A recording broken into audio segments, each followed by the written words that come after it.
Hey, welcome to A Lit Passage, Conversations in Reading and Living. If you're new to the channel, please do remember to subscribe by hitting the subscribe below.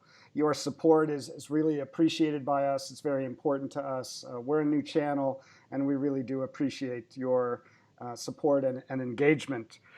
Tonight, I'm really excited to be joined by Dr. Trudy Barber. Well, I should say tonight in Izmir.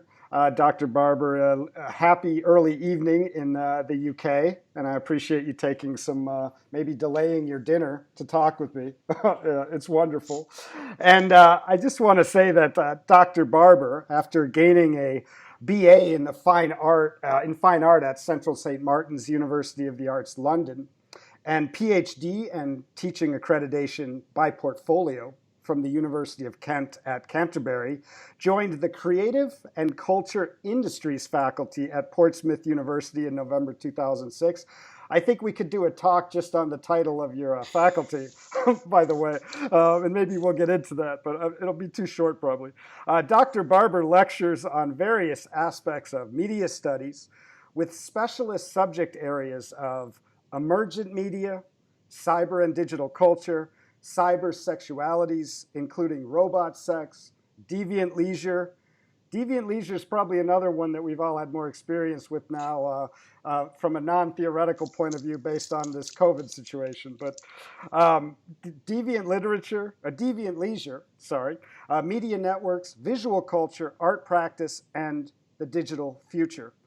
Dr. Barber is also interested in notions of creativity and interdisciplinarity, and exploring approaches as to how practice informs theory, while she continues to follow traditional fine art practice with ongoing paintings, drawings, installation, and filmmaking, and also as a writer of articles, and maybe we'll get into your book project that you have coming up. And Dr. Barber's teaching experience spans from the University of Kent, the Institute of Education, University of London, and higher colleges of technology, Abu Dhabi, and the United Arab Emirates. Well, that was quite an introduction. And Dr. Barber or Trudy, I can't think of another guest, another person I'd like to talk to right now when we've all been turned into these screen personalities and spending so much of our time in cyberscape and putting on multiple selves. I really, really appreciate you taking some time to talk with us about your ideas and your work. Thanks for inviting me. It's always interesting to find what other people think about what I do as well, and engage in different kinds of discussion about it, because I never get bored with people asking me their questions. Yeah. It's great to meet you, and thanks very much for inviting me onto this channel.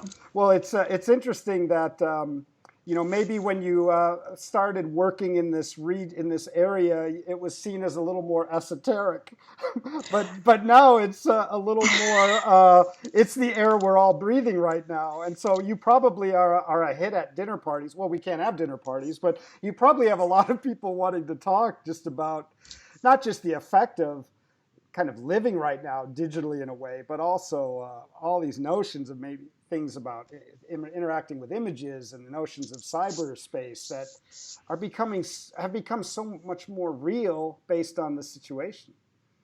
Yes, particularly in terms of my PhD research, which was into cybersex. My PhD was called, what was it called? Sexual Futurology and...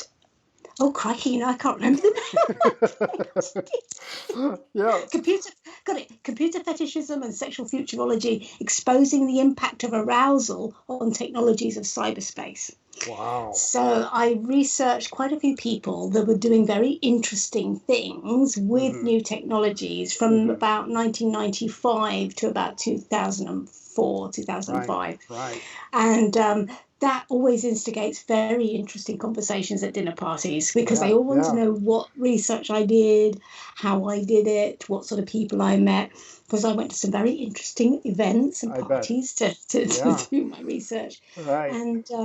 and I could see what was coming, what we have now. Interesting. I could perceive it, Yeah. particularly in terms of the idea of gender fluidity, Hmm. and the idea of different identities in virtual space, different ideas of the avatar and the body in virtual space. So Right. all these things I could see coming. So it was, some Yeah. people thought I was completely mad, but now they Yeah. can see that actually I knew what I was talking about at the time. Well, that's really interesting because you see, I see you as an innovative reacher. I mean, you must be very prescient almost to be thinking about this in those kind of early chat room days of cyber sex or cyber interconnection. And now you turn on a show like Black Mirror, and they Yeah. have that episode where the two friends are kind of have a relationship through Mm, avatars, and mm, this contrast between their kind of daily body life and this experience, which is very real to them. And that's yeah. on one of the most respected shows on Netflix, and it's a way to talk about. So I guess even though you could foresee some of this coming, I think the iPhone, or maybe not the iPhone, that technology that now iPhone drove, and that kind of the application technology, could you see this kind of hyperconnectivity and the ease coming, or were you just thinking about its effect on us that you would could kind of see coming? I'm Well, curious. I could kind of see the technology coming in a sense. I mean, particularly in terms of virtual reality, because when Mm-hmm. I was doing my fine art degree, I Mm-hmm. created one of the world's first, earliest virtual sex environments in virtual reality in digital space. Interesting. So it was so clunky. The way to create images in digital space back in Right. 1991, Yeah. when you had the headset on, everything was lagged, and Yeah. everything was just big polygons, and it was all clunky.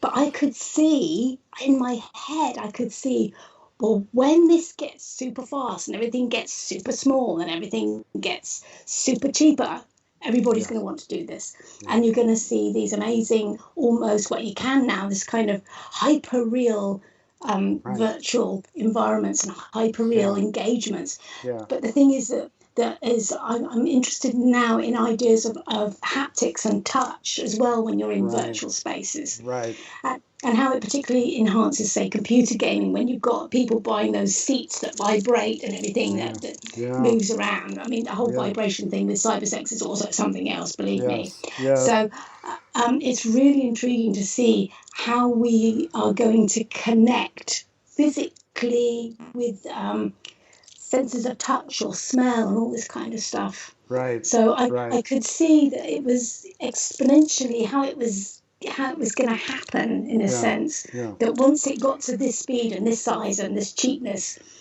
it's going to be amazing. Yeah, I was thinking about it was kind of probably the virtual realities of 1991. It was attempts were probably like the Pong.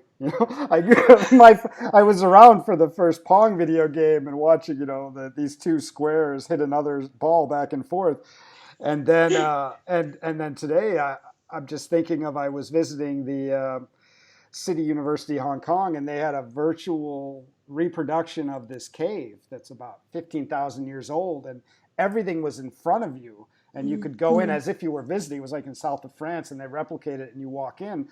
And I think what's fascinating is the word connection has seemed to change, or at least become more problematized just since COVID, because maybe we talked about hyper-connected as a way we weren't thinking about. And now, when we're feeling we are hyper connected virtually, Yeah, our yeah. conversation, you're teaching online, but we're feeling it's problematized more. It's more Mm-hmm. disconnected than ever. And I'm wondering how you see that playing out in cyber sex or relationships, or relationships now that are kind of living more online in a way maybe it hadn't Mm-hmm. before, and how if you're noticing that same problematization, I guess, or complication in the way that you're thinking about it now, because we're Well, feeling more. I mean, sad in a way, but we're yeah. we're still more hyper connected. I don't know if we would have felt that necessarily without being kind of forced inside in a way, like with COVID.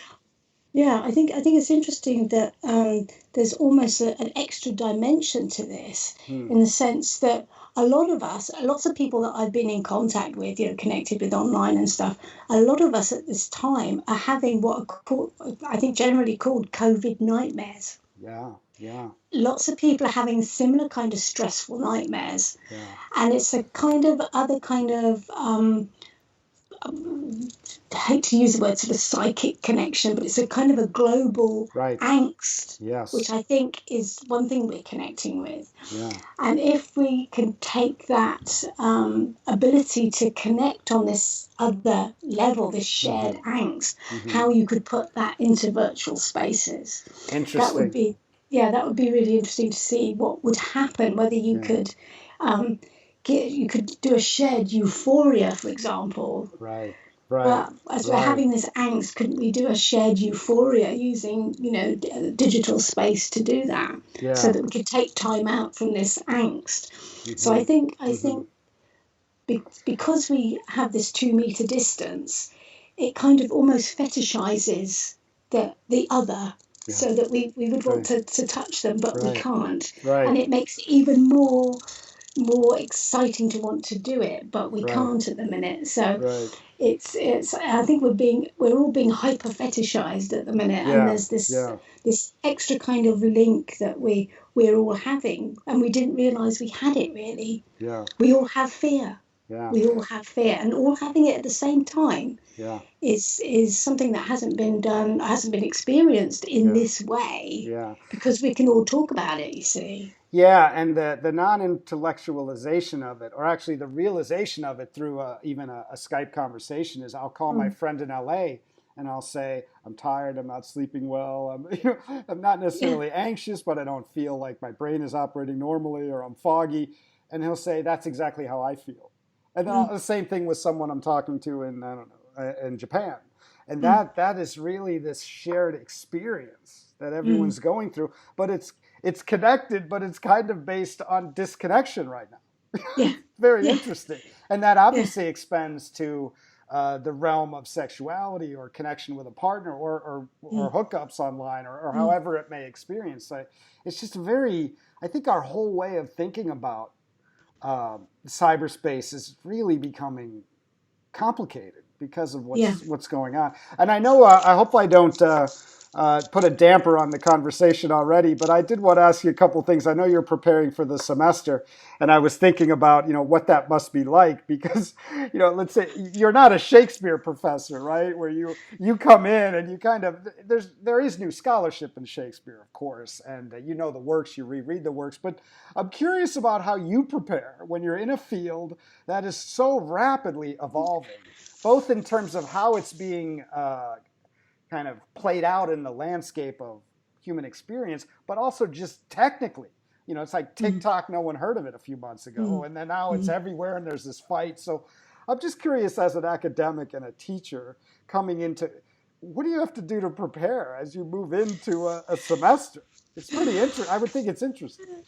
Well, yeah, I tend to find out from the students what the trend is, because the digital native, the student who Right, are digital natives, right. they're the ones who catch on to all the stuff that's going on faster than us digital immigrants, as we're called. So Yeah.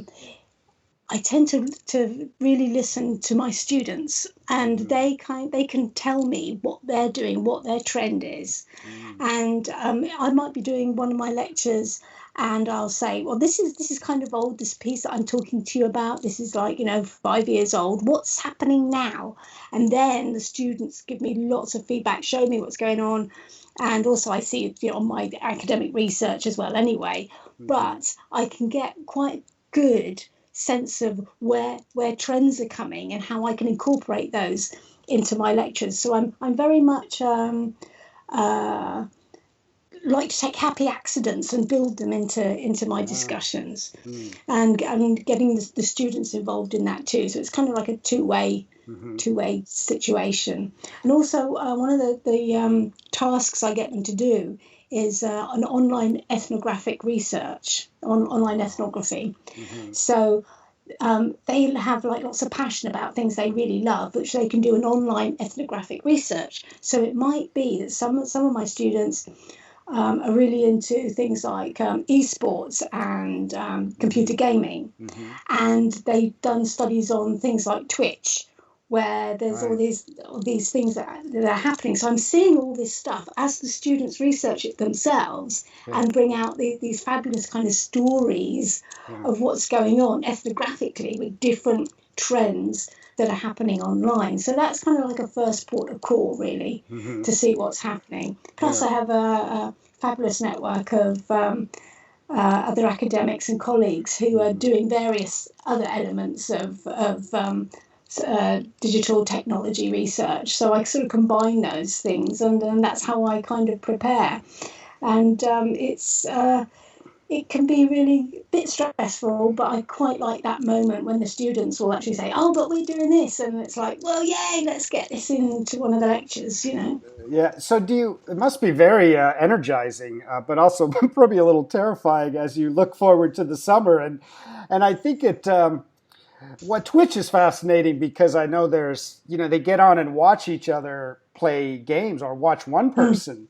They could have yeah, an audience of 20,000 watching yeah. them play a video game, and there's conversation about it. I mean, it's very interesting. But I'm curious, as a media studies academic, do you find that you're having to engage radically new thinkers or radically new theorists, or do you find that, I don't know, maybe someone like Marshall McLuhan or even Baudrillard, do you find that those keep coming up and you can apply those that maybe you know very well, not necessarily on the actual, like, which papers you may read, but on the idea level? I'm wondering, like, how relied on are these, for you, these theorists that were very groundbreaking then, and if they still are, and you can kind of see them reappearing and use them in your analysis, or is Yeah, it yeah. new things that have come kind of just popped into the ether? Well, I'm there's curious. I kind of I have a nice foundation of theorists, you know, like McLuhan, also Habermas with things like the public and private sphere, because the mobile Yes. phone has totally broken the boundaries between the Hmm. public and private sphere. I look at those kind of things. So we have a nice kind of tradition from Right. sort of like old media studies, because you sometimes have to sort of compare Hmm. the old media in order to discuss the new and how the emergent media. Right. And so I do have sort of lectures where I have some basic tenets like the Hmm. public and private sphere, like the electronic global connections from McLuhan, the global village, and all that kind of stuff. Yeah. So, and I use those to start off from, and then also that the students don't realize that there was like a time before the internet, and they just don't get it. They want to know, how did you actually meet somebody without your Yeah. parents, Yeah. worrying where you were and all this kind of stuff. And Wow. they find that quite astonishing. But when I do my cybersex lectures, because I do Hmm. do a lecture on cybersex and my own research, and I show all my videos and stuff from years ago and stuff. Right. When I finish doing that talk, the students are all sitting there going like, because because they're still, maybe they haven't had certain sexual experiences themselves, so having Right. to think that all this stuff can go on in cyberspace as well is interesting. So it's Yeah. kind of like finding out lots of future tech, but also seeing that there's an emotional, not immaturity, but inexperience that's coming through. So Yeah. I have to balance Yeah. the two. Yeah.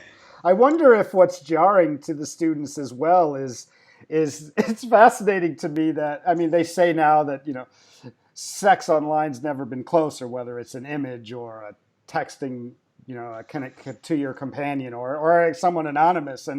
But but it sounds like, I wonder if having a lecture on cyber sex in this space I wonder if that's the jarring part, because they're like, wait, it's not supposed to happen here, or it's this wonderful combination that that the generation has, where on the one hand they're innocent of so many things, but on the other they can see images that I don't know I would never have seen until much older, right? In our time, yeah, you'd have to really go find, but it can be emailed to them, or connections, or dialogue, or rooms, or chat rooms. yeah. So it's an interesting generation in that sense.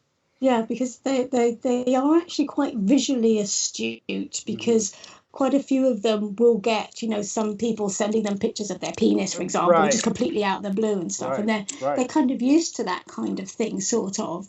But in a context of the development of cybersex over the Right, years, right. is something that they find interesting, and whether they can actually connect with it with their Yeah, own sexual yeah, experiences now, as they come into university, as of course yeah, all these things start to happen more yeah, for them, yeah. it becomes something a bit different. But some of them might identify with it in terms of their own kind of relationships online, because they've Hmm. left people at home and things like that. So Yeah, there's those kind of things we yeah, discuss. But yeah, that there are the fun and outrageous things that I do talk about. yeah. I bet. And yeah, I do kind of keep it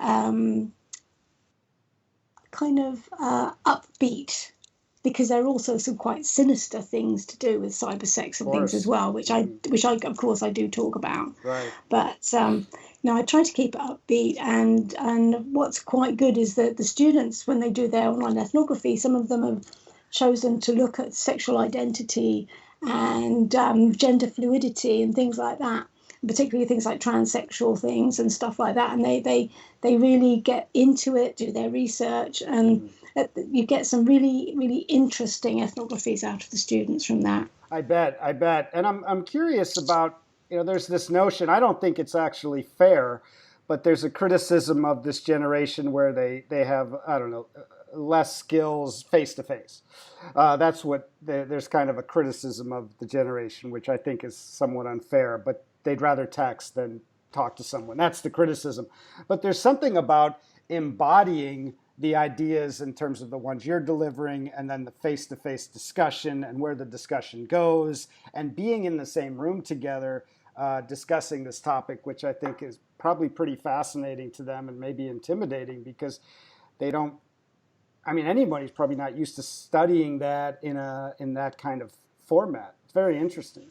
Yeah, well, we tend to have more sort of like discussion when we're in the computer rooms working on the Ah, ethnographies, because I go around them all interesting. individually. I can't do that now at the minute, but You're right. I'll do that just like we're having a discussion, and then sometimes we get interesting interactions between the students whilst we're looking and making our ethnographies. Yeah, But it yeah. opens them out a bit, and they become quite challenged by it, and they start really thinking about their own identity, which is a really good part of the Yeah. course I teach. Yeah, and I think one of the tropes, I think there's some truth in it, but you hear in anyone who works in education is that, I get older one more year, but the students change the same. I think that's probably not true in your field, but I'm curious about, because it does seem to me, as a completely curious but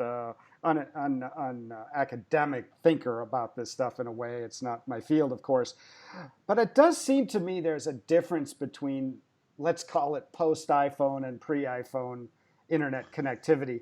And so I'm just curious if you're seeing a difference qualitatively in the students, um, in that break, or is it just they have more of what the internet generation of the early 2000s had? Is it just a question of more, or is it a question of quality, where they kind of engage technology and each other differently? It is interesting, because I am seeing some students are actually very frightened of talking to other students. That they are actually, they do prefer to text and things like that. Well, I've seen that quite a lot, and a lot of them have difficulty in reading emotion in people's faces. Mm, That's the thing I've found the most harrowing, I mm, think, mhm, because they are confused about their own emotional responses, mhm. because they can't read somebody else's emotional response. Right. But yet they do so online because you can have emojis Right. and things. Right. I know Right. it's fairly sort of a shallow approach, but to see it, in the flesh, so to speak, Yeah. it's Yeah. it's quite not sad. It's a different way of being. Yeah. And And I oh no, go ahead. Sorry, go ahead. I and interrupted. I think we have to try and appreciate way of being the same way as they need to understand Mm-hmm. what was before and Mm-hmm. why maybe Mm-hmm. their interactions with, say, their grandparents or their parents is not being understood Yeah. Yeah. because of the technological gap. It's now not just a generational problem. Right. It's all sorts of other stuff because their brains work differently. Right. They work faster, lots Right. of faster because being on a computer screen actually changes connections in your brain. Yeah. Yeah. So these kids have grown up totally differently, Yes. psychologically and physically, Yeah. to Yeah. dealing with this kind of communications on a daily basis. They're totally kind of symbiotic with the technology. Yeah. Yeah. Exactly. And it's just like you had mentioned earlier about practice. It's a practice of being along with problem. I mean, the change of hardwiring or change of development as they grow up with the technology.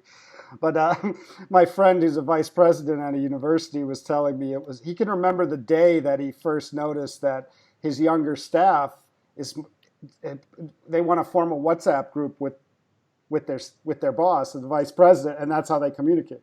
Not even email, not a phone call, and Yeah. he wasn't negative about it, but he remembers that was a big difference than someone who was just emails more convenient, or it seemed to be a qualitative difference. And these are people in their young 20s, so I can't imagine as you're dealing with it. And I guess I'm curious about you mentioned your wonderfully titled PhD thesis, and I'm curious about was it I'm always very, very interested in how people kind of choose and follow their PhD.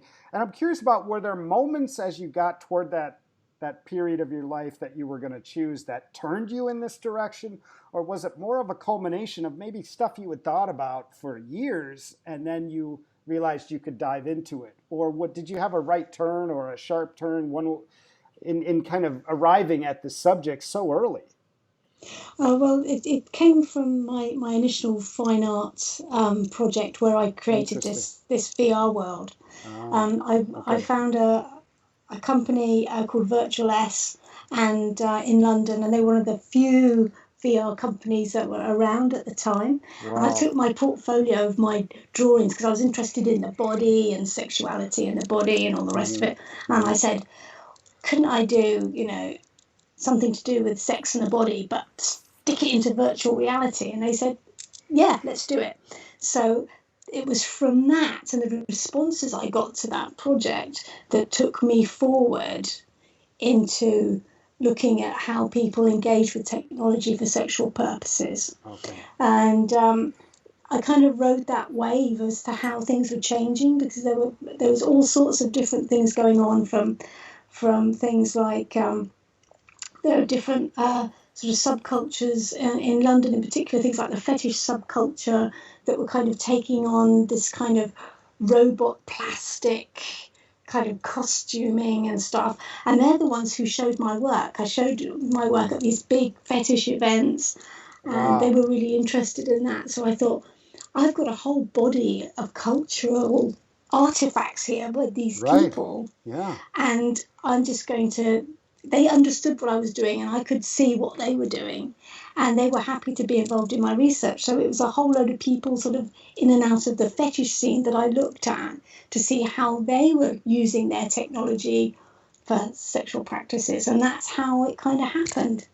So I wasn't too sure of the title of my PhD until I was nearly finished it. Right. And then I finally got Yeah. the title, and I suddenly realised that I was sort of looking at a kind of a future scenario of sexual practice, and particularly in terms of the fetish context, because it was like the whole technology was the fetish object that people were getting immersed in. So I looked at everything from dominatrixes who were taking on this kind of setup that we've got to see their clients, people who were meeting online for the first time, people who were actually making their own pieces of equipment and attaching it to their bodies, and then making their own server, and then connecting people to the server and then stimulating their bodies. And I was invited to different events to watch this happen. These were all very private events, and I could see this, and I was thinking, there's like this huge industry coming. This is massive industry coming. And that was how it happened. And so many people said, "Oh, I heard you were doing this research. I'm doing this." And because of course they all like to show off what they're doing. If they're very fetish nerdy, they want to show off stuff. So I had these wonderful people who were willing to show me what they did, and I could foresee things like the gender fluidity, because I mean, one of the people that made the server and connected their bodies to it, they were male, physically male, but when they connected themselves up to their server and got all their friends onto the server, they perceived themselves as female. So I could see where this different play of sense of identity in the body could develop further. And then when you're in digital space and you bring in avatar construction, all that stuff, it just all went bang, bang, bang, bang, bang. You could see it all falling into place, how it was going to be. And that was sort of like 6 years of my life, and I was just involved in all of this stuff. Yeah. So there's so much to start with that obviously we don't have the time, but you think, and we'll talk a little bit more specific things about maybe your work. But before we get there, I'm curious about, though you had this early entry, and it's very interesting that some of the stuff you're talking about you did see in early films. They maybe didn't have the language, but they were this kind of fetishization of like robot sex when you talk about, or even danger. Even Philip K. Dick's Philip K. Dick's Do Androids Dream of Electric Sheep, exactly. and there was that movie a while ago called Her, which was an incredible kind of disembodied relationship, love relationship, and I'm thinking of another movie, Ex Machina. Which Barbarella. And even older ones, right, like that, and with the orgasmatron. Yes, it seemed like there have been some artists who have their antenna up who are kind of developing these images.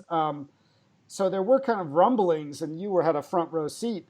But since, let's say, in the last 10 years, has something come up that you didn't see coming? It could be the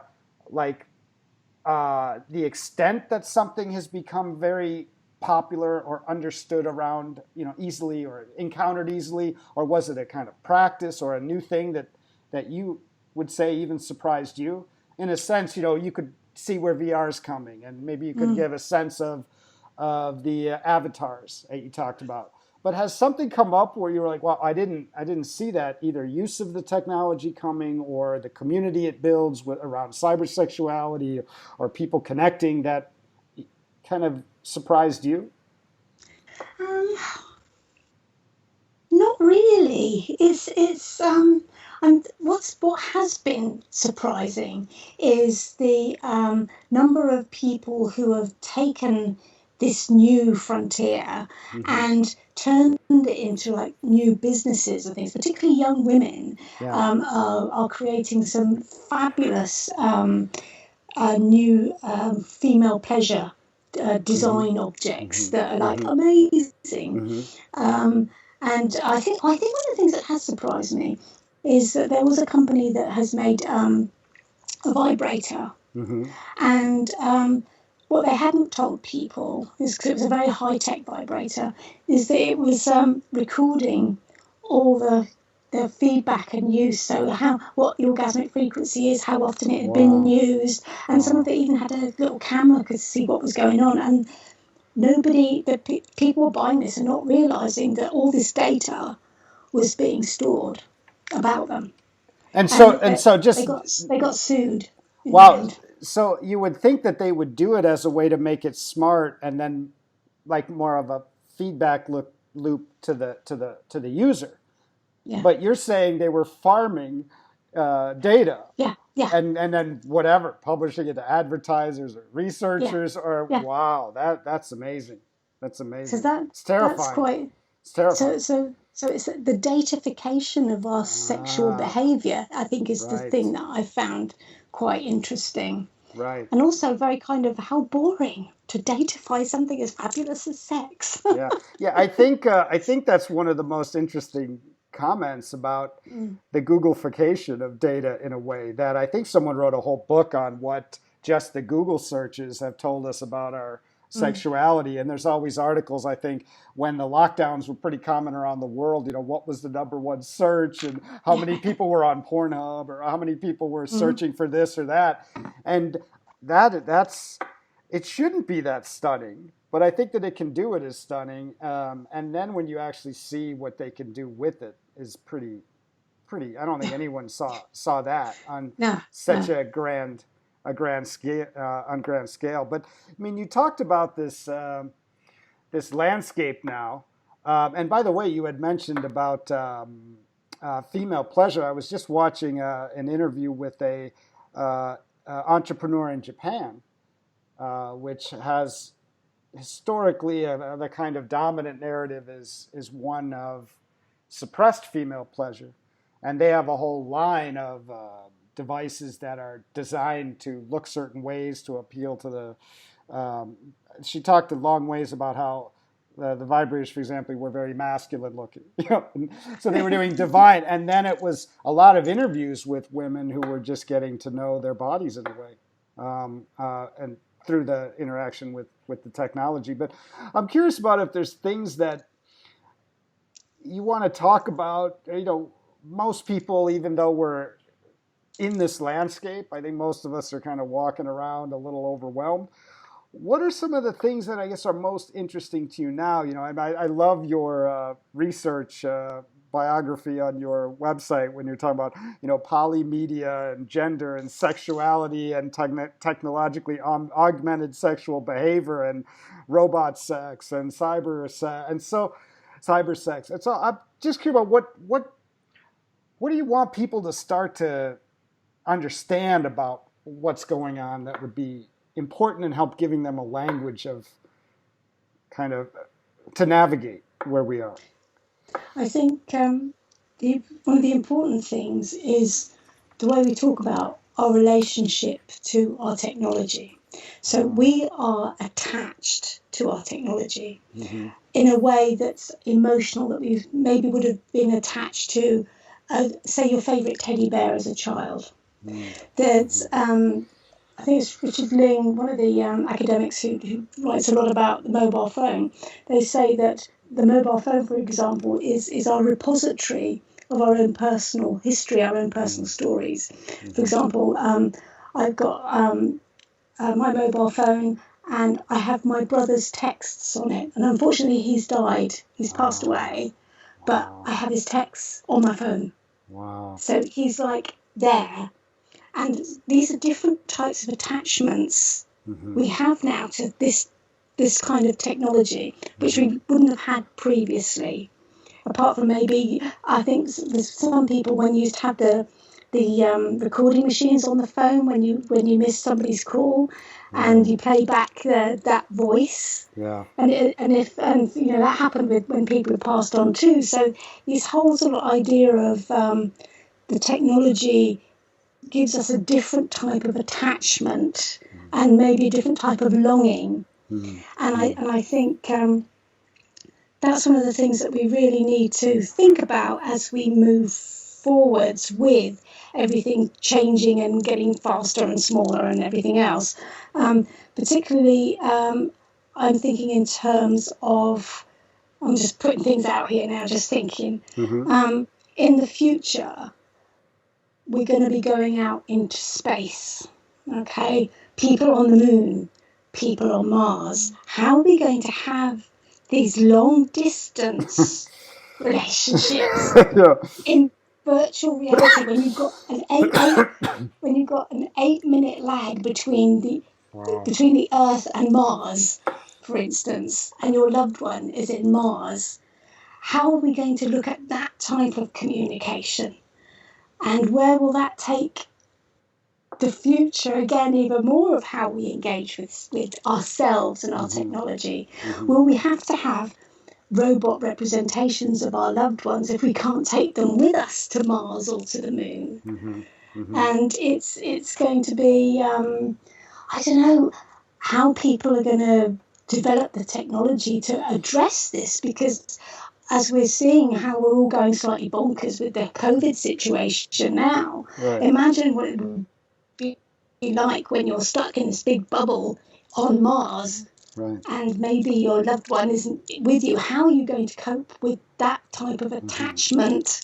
Or what's going to be invented or created to enable you to feel that connection with another individual? Or are you just going to just be happy with a very romantic, kind of strange thing that's been constructed that you can hold or get loving sensations from? I don't know. So I'm really interested in that kind of future, and where it will take us, and where it will take design as well. All those kind of things I'm quite interested in.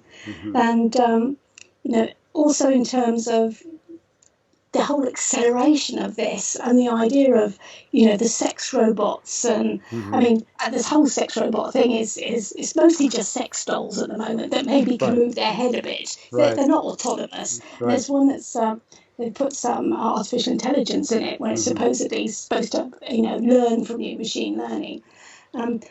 How would that go in Mars or the moon or somewhere like that? So it's I don't know. The future is going to be really crazy with all this stuff. I mean, will you want a loved one that's passed on there as a robot for you to be with? All those kind of things. So, and then there's all these other discussions that are against sex robots. There's a campaign against sex robots. And what's the impact would it have on the sex industry, for example, the sex robots? I mean, there was a brothel apparently in Spain that was completely peopled by these sex dolls. And the real-time sex workers complained and wanted to get it closed down. I think there was one in Italy too that booked in just a few hours, and then they ended up shutting it down because of, I don't know, something. But the demand caught everyone quite off guard. And I mean, getting back to the future, I'm thinking of a movie like The Matrix, right, where it's ultimately diagnostic of a time now, but it's a future film. But it's this fascinating connection with me as a reader and a writer about it's very similar to ancient salvation myths. You could argue whether it's Jesus Christ or Mithras from Persia. And so there's this, when thinking about stories of technology, even the future now, this connection between the ancient stories, which makes me think of maybe ancient critics that could be used. Like you think of Plato's cave, that all we're really doing is creating more interesting shadows on the wall that keep us from seeing important things or enslave us in some way. Or maybe Marx's commodification and fetishism. Like we're just creating more ways to chain ourselves. Or the Buddhist notion of samsara. We're just getting more connected. This connection is just more of we don't need more of this problem, I guess. So as a scholar, as a woman, I'm wondering how you respond to some of those critiques as you think about these issues. Well, it's interesting because when I first created the early virtual world, I saw myself as a traditional artist, a painter, traditional, that I would have a moustache and a beret and live in France. With an easel as you sit along the Seine. Yeah. That's the one. So actually being a woman painter was something I really wanted to be. And then when I saw the technology that was coming along, it was early computer technology, I wanted to work with that and be an artist. So you'd get the whole the scientific trope that women don't do science, you Wow. know, Interesting. or I was supposed to wear glasses and a white jacket Right. and just pull my hair down and be some kind of sexy scientist woman, which you saw in these sort of comedy in those sort of old science fiction films. Right. So, and then as an artist, I was not. I was considered a bit odd because I was using a digital computer technology because Hmm. and so I was breaking those kind of boundaries and You were cheating. yeah, yeah, yeah, yeah. Yeah. So it was kind of like breaking those sort of boundaries. So I kind of felt I was floating in the middle of kind of bashed between one kind of archetype narrative, if you like, Right. towards another. Mm. And that was where I found it so difficult to find. Eventually, I found a university that would take my ideas on. But from other universities I went to, they actually just couldn't understand where the notion of what I wanted to do would fit in because of the narrative of where I was going with all of this. And So it was a did real.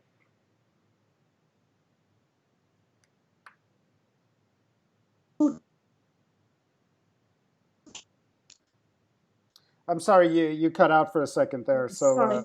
yeah, that's fine. Well, you were talking about going to the universities, and I'm curious about, did they think it wasn't worthy of that kind of study, or was it bumping against these maybe male orthodox kind of practices of scholarship, or what is art, or any of those kind of narratives, or was it just they just thought you were playing with computer games, or what was, or both, I guess. Yeah, it was all of those things really, and also unfortunately just bad timing.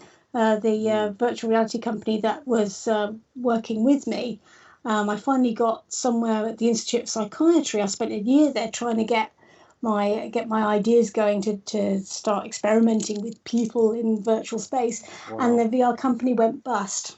So I was left without, sadly, without a project, but it was trying to find a discipline where it would fit. I see. And this was where there was a change of discipline and therefore changes of narrative within different disciplines. And that Hmm. was where I ended up when I ended up at University of Kent. I started working with a research group where we looked at the internet and new technologies as a valid arena for research. Hmm. So, because at that time, things like, the way you research things on the internet was sometimes not actually taken seriously as valid research. Hmm. Whereas we spent a couple of years producing a whole load of stuff that was Christine Hine was sort of leading this, and she wrote she's from the University of Sussex. She's written lots of books on virtual methodologies, Hmm. and the whole context of this digital space as a methodology for research was came out of all of this. So I felt that my work fitted within that context, and Hmm. that meant we needed to look at a whole new load of disciplines that would bring Right. all this together. Right. So, and that was just, it was just crazy. It was a whole load of us that was going through different seminar groups and continuously, uh, having sessions where we showed where we could fit it in the development of Hmm. virtual methodologies as a discipline in its own right. Yeah. Well, the intersection today is so fascinating, from the psychological to the sociological, ethnographic, Yeah, technological. I'm yeah. a big fan of Sherry Turkle at Oh, MIT, yeah, who is, yeah, I yeah, remember reading a book she wrote called, I think, Life on the Screen. And this was way before the smartphone. yeah. But it was just how we're looking through, everything is framed through screens like windshields and Yeah, video and television. And it has so much power to it now because of the screen of the smartphone. And you mentioned the text there from your brother who has passed. But I don't know if you've read White Noise by Don DeLillo, but it was from the 80s. It's very prescient about a lot of the commercialization and kind of hollowing out of kind of human experience. And there's this fascinating. You would enjoy it because it involves a professor at a small town American university, but he goes to his sleeping daughter's room, who's like 8 or something, and she's sleeping peacefully, and it starts off as this beautiful nostalgic scene of watching your young daughter sleep peacefully at night, and then she's saying something and he doesn't know what she's saying, so he leans in on her, and what she's saying almost with her breath is I can't remember if it's Toyota Celica or just Celica, but it's this notion of we've been so hollowed out where they're just like, even in our kind of unconscious dreams, we're kind of spewing out these commercial slogans or commercial representations of the self, this kind of commodifications. But in a way, now, and I don't know if this is a good thing, I'd love to hear your insight. Now the person's not asleep to do that. Now we're wide awake. I guess we could argue if we're wide awake, but now we're willfully, whether it's Instagram influencers or, OnlyFans, where they're uploading stuff and building a community and all that. And so it's this notion of, is that empowering or even more cynical than what DeLillo was getting at? Because he was saying this was coming out of when we weren't aware, kind of our unconscious, but this is more of, we're willfully and happily, I guess, engaging in this commodification of digital experience, I guess, of ourselves. I'm just curious about your thoughts about, I guess you could say, is it empowering or is it disempowering ourselves that we're happily doing without we're realizing it? I guess. It's interesting that, because this probably sounds bonkers. But well, perfect. You have your mobile phone in the living room, you're watching TV, and I'll say to my partner, oh, that looks really good. I wouldn't mind, having that bottle of wine or something. And then I go on Facebook, and up comes in my advertising stream that kind of bottle of wine. Yeah. Or I'm asleep and I'm thinking before I go to bed, sort of like, wouldn't it be really nice to have a little holiday somewhere, staycation? And what comes up on my feed is holiday cottages in Cornwall. And it's, again, this kind of, come full circle, the whole context of everybody being together, thinking about certain things that they're supposed to need or want, and they're somehow manufactured all the time. We're seeing it all the time through the different media that we're engaging with. Right. And I think it's I find it quite scary, actually, that I say to my students, they're wearing like a certain T-shirt or something, or one of them had a bottle of water. That's right, one of them had a bottle of water, and it had a logo on it of a thistle, and it was Scottish water. It was advertised as Scottish water, and I said to them, "Why have you bought that water? What is it about this water?" And the lad was Scottish, and he said, "Oh, I just wanted the water." I said, "What do you think of the actual context of what the design is on the bottle?" And he said, "Oh, it's got a pineapple on it." I said, "That's not a pineapple. That's a thistle." And I said, "What does the thistle represent? What is the main floral representation of Scotland?" And he went, "Oh, I don't know." I said, "It's a thistle. This is sold to you as Scottish water, and you're Scottish, and you don't even realise what it is you bought." Right. And the actual context of what it is you've bought. Right. And they just kind of have fairly sort of superficial interpretations of their connection to what it is they're being sold or what they wish to buy. And I feel that the younger generation, and this sounds awful to say, are more easily seduced. I think there is a seduction. We're using seductive practices to get people to just identify themselves with products.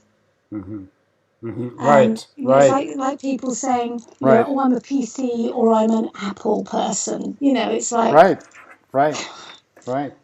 Yeah, I love that you said the word seduction, because I often think that, and I want to talk to you about this because I know you're working on a book about it, and I hope I don't bring up nightmares that maybe that you're having difficulty writing it. But people think of cyber sex as I don't know, hooking up online, but I think of it as the seduction you're talking about. Of kind of falling in love with or forming attachment to particular images, whether it's people you're never gonna meet, or logos, or kind of putting you in the position of something, and you kind of fall in love with a future self. If you have this, we're all the time in this kind of affectionate relationship. We're always being.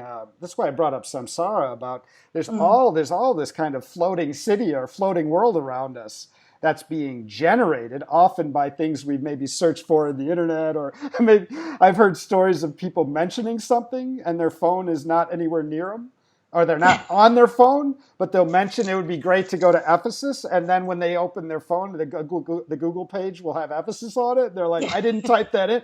So all the time, there's kind of these, maybe temptations is a little too, I don't know, 19th century of a word, but there's this floating world that I think about the cyber sex in our lives, not just the obvious. And I'm curious if that's part of what you're thinking as well, as you brought up the term "we're being seduced." I think it's difficult to explain it, because when I'm so embroiled in it all the time. Right. I think the whole cybersex context is, of course, the whole thing, sex sells and all that kind of stuff anyway. But I think we're seeing a more intimate context of seduction, and more kind of really personal stuff. Interesting. So that I may not have even said to my partner that I wanted to go off and have a nice holiday in Cornwall, but yet it's there. It's almost kind of revelatory. These things are like revelatory of the self as well. And I think sometimes it reveals things about yourself, that you never kind of thought of that was you. Wow. So it's it's kind of like playing around with some kind of mega tarot, or oracle. I think maybe we're dealing with sexual oracles. Interesting. Now. Yeah. And as you, I think you mentioned your book was about 30 years in cybersexuality space. Yes. So 30 years of cyber sex, from pixels to posthumans. That's the working title so far. Yeah. Well, that's wonderful, and I know you don't want to give away the ending, but I guess I'm wondering if, as you started to work on it, I would love to hear anything about it, because someone who was there at the beginning, not just theoretically, but as you said, in those meetings of fetish houses or fetish communities and the early VR. I'm just curious about, I don't know, what that experience is like over that 30 years, and how you're tackling it, or anything you'd like to share about that work. It's fascinating to me. Yeah, I'm doing it in certain stages of decades. So it's going to be in like 3 parts so far. So we've got the first part is going to be from 1990 to 2000, and then from 2000 to 2010, and then from 2010 to 2020. And there'll be sort of like 2 chapters in each section. And I'll be looking at, I've been interviewing some of the people who were involved in the fetish scene and putting their context within it. So it's going to be sort of academic, but also will have a personal journal context to it as well, of all the things that I've seen and experienced over the 30 years. And also, I think the conclusion, particularly in terms of where we are with COVID, it would seem that some of the discussion that I'd had, 30 years ago is really has value. Instead of being thought of as a mad person, now it has value. Yeah. So I'll be, talking about all the different things that other people were doing, other different people were working with cybersex and things, and looking at, from some of the films and things too. So going right through the whole thing for like 30 years. So, and what were some pivotal films that you think were prescient, or I guess diagnostic, or oracular in that sense of bringing something to kind of cultural consciousness? We didn't get to talk about your wonderful department, creative and culture industries, but I guess we could. I guess maybe that's what my question's alluding to. What were some of the kind of key moments, whether in film or literature or comic books, that you think are started to shed light on this developing world with the technology and this interconnection through cybersex? Are there any that stand out? There was one really dreadful film that made me really cross. It's a real potboiler, and that was The Lawnmower Man. Oh, yes. Where there was a rape in cyberspace, supposedly, and it was so ridiculous. And there was a whole moment where people were terrified of this new technology, that people were going to be raped in virtual reality. And it's like, well, just take the headset off. If you don't like it, switch it off. Don't do it. It was that kind of hype and ridicule actually made people look at my work and dismiss it. Okay. Because they just associated it with this populist nonsense. Right. So that was things like that. But then things like The Matrix. Of course. Got things out into a wider consciousness, in a sense that they could understand, because they were getting their technology into their homes and could see this whole sort of cyberspace stuff.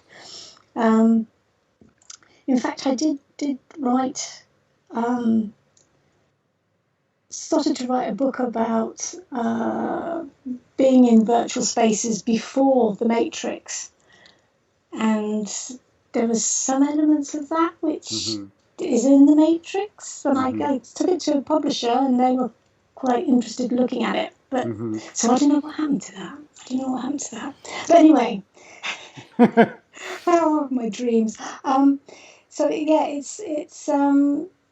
it was being tarred by this sort of ridiculous science fiction sort of nonsense, the same way as this whole sort of thing about sex robots is founded on a lot of sort of silly robot stuff sort of in the past, as well as some of the more interesting things like Ex Machina, which is also, I think, on lots of other different levels about the feminism and power and all that kind of stuff. But, it has one of the greatest endings, Ex Machina. We won't give it away, but anyone who wants to see talk about a feminist film and an unraveling of multiple masculinity types and how the damage they do, not only to the world, but to the men. It's really almost like a deconstruction of the fantasies and how it affects the men. And then, of course, I think I've now got to live up to that now. Yeah, right. Well, if you can have an ending like Ex Machina on your journey / academic book on your career and thinking about and writing about and teaching these cyber sexuality and technology and self, that would be amazing. I'm curious, and this is a little self-indulgent, but I have the producer of the channel, the partner in the channel is in Kyoto. He's Italian, but he sent me a movie years ago. I'm wondering if you call it. It's called Cyborg She. It's a Japanese film. You may really find it interesting. Oh, right. I'll have a look at that. Yeah, it's. But I'll send you the link. I'll send it to you. I think you can look it up. But very complicated and yeah. very interesting take on roles about both masculine and feminine. It's very complicated plot and time travel. It's very interesting and wonderfully done. Of course, there's Tetsuo 2 Body Hammer. Oh yeah, I don't know that one, but people have told me You about should it. All right, have a look at that one. Tetsuro 2 Body Hammer. Okay, great. And I'm wondering if you see, one of the most interesting conversations I learn a lot from my students as well, and just young people. They're tremendously inspiring in this generation. I remember a fascinating conversation I had about the rise of the Polaroid. And Oh, right. obviously, we remember Polaroids, which were horrible.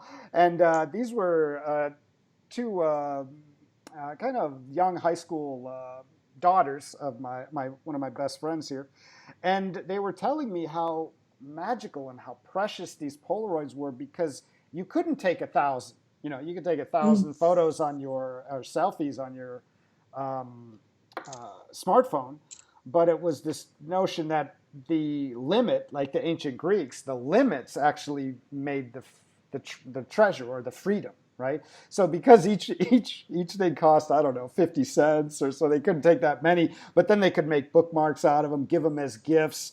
And there's backlash about people going back to albums, as opposed to downloaded music, and people are sending postcards. And I love, like, one of the most exciting gifts to give people is a moleskin. So there's like, I love using pens now. So I'm curious if you see that that there's going to be a backlash. This is what's interesting about the movie Her, mm. when he says, how many other people do you love? And she's like, the voice or Oh, yeah, yeah. yeah, she says, like, how many relationships are you in? She's like 7,486 or something like that. Sorry. And then he starts to realize, that living person, that connection, his good friend all those years, and he starts to kind of come back into life. So do you see a kind of life, fantasy dichotomy in this realm, or do you see it more fluid in that these things can actually enhance life, that it's not binary? There won't be, like, people won't put down the VR and go look at the real sun. That's kind of the critique of these insane technologies that allow Mm. such hyper immersion. I think we're seeing already how we are finding more value in Hmm. actually touching and being with someone, Hmm. particularly now with the whole COVID situation. Yeah, And yeah.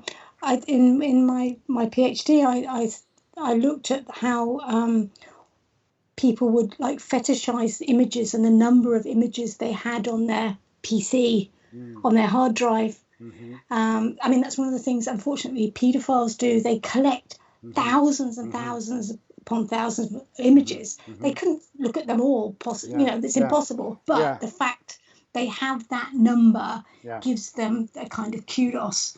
And I Mm. think being the way we are with our technology, things like vinyl coming back, Yeah. I things like love that. it. I thought, this I could see this coming out. I never thought that little cassette tapes would come back though, but they are as well. Interesting. But I think because you have so much of one thing, Hmm. Hmm. it changes the aura of the Mm. other Mm. that Mm. Very good. you Mm. have. So I think just cuddling my partner in the morning, it's now even more special Yeah. because we can't go out, we can't do stuff, but we can touch each Right. other, and Right. that makes it it gives, as I say, it gives it another kind of aura about how you feel about being Yeah. with that person. Yeah. So again, it's like different types of sort of fetish behavior where you say somebody wants to wear a rubber suit, for example, they're rubber fetishists. Hmm. um, that whole context of being in that rubber makes it exciting for them, and they kind of long for being in Hmm. that situation because Hmm. it's not the normal situation for them. So Yeah. there's this this longing as well. So I think Yeah. the whole kind of seduction and longing, I think, Yes. is Yeah. where we're going with all of this now. So yeah, I just think touching Yeah. the person you love with you Yeah. is going Yeah. to be the thing. People Yeah. realize it's Yeah. the thing that makes you human. Yeah, and just sharing the physical space with something. I really liked going back to what you said about the connection with objects. Because I Mm, remember the first time my one of my favorite bands released an album, and I was in Russia and I couldn't get the album or CD. I guess I don't even know what you call them now. I guess they're still albums. So I got it off of the cloud, and I remember, this is my favorite band for 30 years. I remember listening to it, and I ended up with a kind of that's it. I love the music, but it mm. wasn't the same without the Yeah, touch. yeah, And yeah. you see the care that's put into the choices, the font used in the lyrics inside, the actual artwork, and that I think, I mean, COVID's really brought that home. I mean, Mm, just touching and seeing a whole face. We're all looking at eyes now with masks on, and that's yeah. really been a. I mean, that's just been not too many blessings about COVID, Mm, but making me mm, appreciate the simple tactile things. It's very yeah. illuminated something that maybe we were losing, but in a sense we've been longing for even before Mm, this. yeah, yeah. I agree. I agree. Yeah. Well, I really want to thank you for your time. I hope you'll come back, and this is not rushing you. I know these things take time, but I'd love to have you come back on and talk about your book when it's finished. It's amazing, and you've been a pioneer in this field, and we could go on and on and on. And I really, I wish we had more time, but I'm really Yeah. thankful for what you shared, especially in the beginning of the semester. And is there anything that people need to know about following your work, or any? I know we're going to put any links down in the website, but anything that you want to share before we end? Not really at this moment. If I think of anything, I will let you know. Okay. But if you're going to be putting the contacts on this, then Yes, we that's will. fine. Yes. And with one of my blogs, I always put what's going on. But I do lots of different things, so there's Right. across all Right. sorts of different things that Yes. I'll be doing. But yeah. Yes, yes, you do. You're like going back to my ancient future connection. Is you're very much the trickster. I think, moving in worlds that maybe other people don't recognize as different worlds, and then evoking and provoking and pioneering. And it's amazing. I've learned so much in this conversation. And I was watching the other day the great movie In the Name of the Father with Daniel Day-Lewis. I don't know if you've ever seen it, but about the Guilford Four, and he's wrongly thrown in prison. And there's this moment where he talks about uh, prison time being so strange because one day will feel like a drop of water falling down a wall or crawling down the wall, but then 15 years or can go by in a blink of an eye, or 5 years or Mm, something. And there's this shot of Daniel Day-Lewis kind of from above, and he looks up and sees a jetliner, and probably one of the first big Boeings. And that look on his face summarizes so much of what I feel about today's technology, that I've been here, but I don't know what it is. And yeah. so I really appreciate the time illuminating some of the connections and the urgencies and the excitement and even, um I guess, temptations of this landscape of ours. No, I've really enjoyed the discussion, and you've had some really thought-provoking questions, and it's been nice to actually just have a think about the whole thing in a really nice sort of conversational way, which has been really good. And thanks very much for having me. Well, I really appreciate it again. I know you're starting the semester. I know everything's online and it's difficult. So I really want to thank you. I know how hard it is to get ready for the semester. And so we've been talking with Dr. Trudy Barber. We wish you well on your book. Look forward to hearing about it at length. And thank you so much for your time, and be safe.